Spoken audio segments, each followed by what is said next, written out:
All right, today we're going to learn how to paint a painting in a style I call Dazzling Drips. All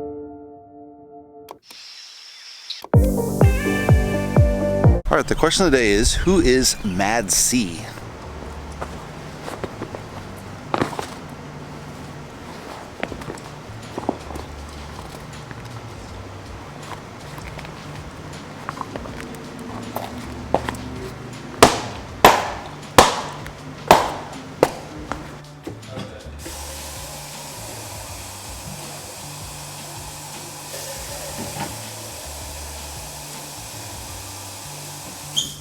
All right, let's run through the colors. Pearly red, quin crimson, primary yellow, cad yellow, quin blue, cyan, phthalo green, turquoise, titanium white, Mars black. All right, today we're gonna do a painting in a style I call Dazzling Drips.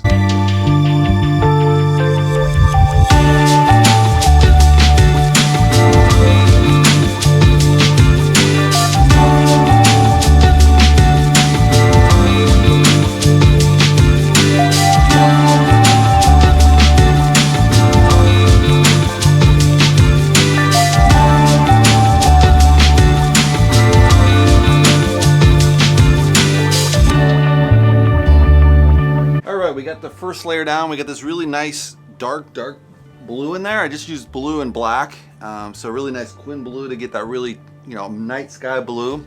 We got a nice turquoise in here. I blended that, got the drips going in. We got a little bit of primary yellow to really make that pop, with a little bit of white to make it lighter. And obviously the white in here, it kind of gives that nice overall thing. And the dark here, we've got the drips going on. So I think what we're gonna do now is add a little bit kind of more browns to kind of make that a little more interest to the level, and then we'll add back these original layers on top.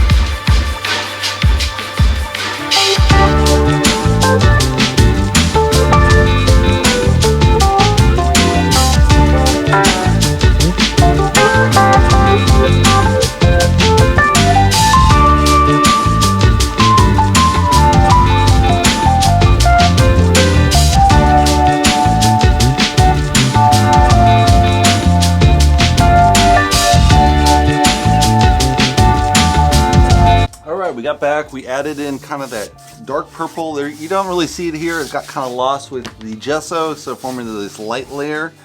So we're gonna add back in this kind of dark blue to kind of pull this back in. Same here, we're pulling that dark blue to kind of make this a little more transition. We'll bring back in this nice turquoise we're gonna have here, and probably a little bit of yellow mixed in with the turquoise in the middle. And we'll see how that works out. Hopefully we don't coat it too much, and we'll see how it goes in the next layer.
So Mad C is a graffiti artist, and she got her start back in Germany, where she's from, and then later kind of started doing worldwide graffiti, and obviously got into more of the art world later.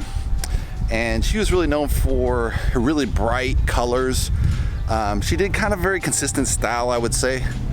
As far as her graffiti world, she didn't try a lot of different variety, but she got really bold into kind of this transparent graffiti, which is really cool. And I haven't seen too many other graffiti artists use that. And then once you got into the real world, or not the real world, the fine art world, she had like kind of translucent colors and inks that she used for her work, so that really made that work pop. And yeah, she did quite, I think she became really famous for the 700 wall, which was this 700 meter wall in Germany. It took 4 months to complete, and it was one of the biggest murals of all time. I don't know if it's bigger than Saber's illegal graffiti, so a little bit different because she had, you know, hers was legal, so she took all her time and had the permission to paint it, so that makes a lot different aesthetic for the work, in the sense that Saber, you know, always being chased by police dogs, police detectives. So a little bit more challenge to do a large graffiti piece versus a mural piece, but they've also painted together, so it's pretty interesting. But yeah, she's toured around the world as an artist. She also has a master's in graphic design, which is probably how she kind of leaned into her fine art later. So I think you should go check her out. And that's my question of the day, guys. All right, we just finished painting. Let's take a closer look. So I got this really nice texture forming here with the dark purple going into the blues. That should dry a little darker. We'll see how it dries. Might be a little different than what we're seeing here. I've got it fading into kind of a turquoise, and that turquoise goes into a green. So I've actually used a phthalo green for the first time. Got a little bit of poke through right there. I don't know if I like that or not, but a little bit more water spray than normal. We got this light yellow white on top. Might have been a little bit too opaque. That is a little tricky working with a whiter color. And over here we have this nice dark green going into phthalo and turquoise, so that's really nice with a dark blue fade out on the bottom. Overall, I think it's pretty good on colors. The last one was a little bit kind of multicolor, which I didn't like per se. I think it looked better when I had left the purple in the last layer.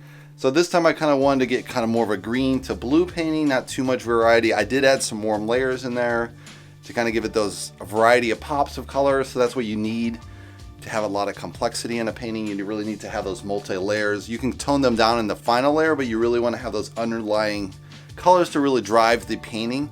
I think it turned out pretty good. Hopefully you guys like it. Give me a thumbs up. If you'd like to subscribe, you can subscribe below. And I'll see you in the next painting video. Thanks for watching, guys.